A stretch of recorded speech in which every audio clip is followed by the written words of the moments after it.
Subscribe कीजिए हमारे YouTube channel नाते रजा को और बेल आइकन को प्रेस कीजिए जिससे आपको हर रोज न्यू वीडियो की नोटिफिकेशन। हजरत मंसूर इब्ने अम्मार रदी अल्लाह ताला फरमाते हैं, इसको इमाम नाववी रहमतुल्लाह अलैह ने अपनी किताब में लिखा है, जिसको मैं अपने अल्फाज के जामे में अर्ज कर रहा हूँ। मंसूर इब्ने अम्मार रदी अल्लाह ताला कहते हैं कि मेरा एक करीबी जानने मानने वाला था, इतना मुत्तकी और इतना इल्म वाला था कि उसकी जिंदगी में कभी उसकी तहज्जुद भी फौत न हुई। बड़ा नेक था, नमाजों का पाबंद, रोजों का पाबंद, इबादत गुजार। मुझे किसी ने कहा कि उसकी मौत का वक्त करीब आ गया है। हजरत इब्ने अम्मार रदियल्लाहु ताला कहते हैं कि मैं गया तो मैंने क्या देखा, उसके होंठ काले हो गए थे, उसकी आंखें जो है वो बिल्कुल बाहर को निकल आई थी, चेहरा जर्द हो गया था और वो तड़प रहा था। गरम गरम सांसें उसके सीने से निकल रही थी। मैं उसके पास गया, मैंने कहा क्या हाल है? उसने कहा बुरा हाल है। मैंने कहा शायद तेरी मौत करीब है, कलमा पढ़। उसने नहीं पढ़ा। फिर मैंने कहा कलमा पढ़। उसने कहा फिर नहीं पढ़ा। फिर मैंने कहा कलमा पढ़। बड़े दर्दनाक लम्हात होते हैं जब इंसान दुनिया से जा रहा होता है। आपने दुनिया में कुछ भी किया है, लेकिन एतबार तो खात्मे का है, और खात्मा अपनी होशियारी से नहीं होता, उसके कर्म से होता।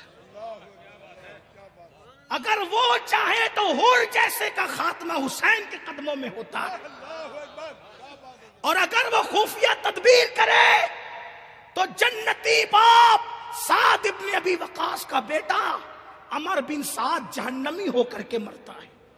गौर भी तो करे, वहां किसी की होशियारी नहीं चलती, बस वहां करम पे मामला चलता है।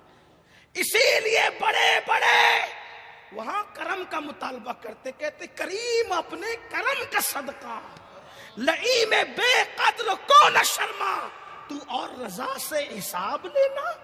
रजा भी कोई हिसाब नहीं। 108 उलूम फनून का माहिर मुजद्दिद इस तरह बात करता है।